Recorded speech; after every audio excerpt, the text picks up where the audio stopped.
আসসালামু আলাইকুম। আমন্ত্রণ জানাচ্ছি নিউজ ডেইলি থেকে, সাথে থাকুন, জানাচ্ছি বিস্তারিত। বাংলাদেশে ডেঙ্গু ও চিকুনগুনিয়া সংক্রমণ আশঙ্কাজনক হারে বেড়েছে।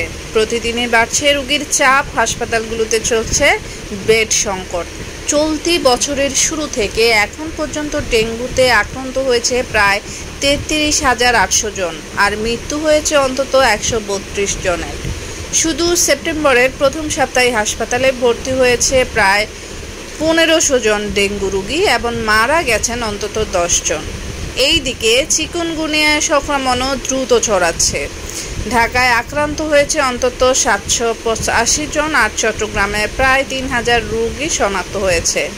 বিভিন্ন ল্যাবে পরীক্ষার রিপোর্ট বলছে চিকুনগুনিয়া শনাক্তকরণের হার এখন 30% কাছাকাছি। ঢাকা মেডিকেল কলেজ হাসপাতালের চিকিৎসকরা জানিয়েছে, রোগীর চাপ বেড়ে হাসপাতালের সক্ষমতার 3 গুণ বেশি রোগী ভর্তি করতে হচ্ছে। অনেক রোগী করিডোরে বা অস্থায়ী বেডে চিকিৎসা নিচ্ছেন। বিশেষজ্ঞরা বলছেন, এডিস মশা এখন শহরের বিভিন্ন পরিবেশে দ্রুত অভিযোজিত হচ্ছে। নির্মাণাধীন ভবন, ছাদে জমে থাকা পানি কিংবা ছোট ফুলদানিতেও জন্ম নিচ্ছে মশার লার্ভা। ফলে মশা নিয়ন্ত্রণ করা কঠিন হয়ে পড়ছে। বিশ্ব স্বাস্থ্য সংস্থা সতর্ক করছেন, ডেঙ্গু বিশ্বে দ্রুত বাড়তে থাকায় স্বাস্থ্য ঝুঁকির মধ্যে অন্যতম।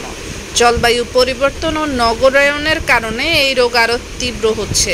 তাই নিয়মিত মশা নিধন, পরিচ্ছন্নতা বজায় রাখা এবং সতর্কতা অবলম্বনের আহ্বান জানিয়েছেন সংস্থা।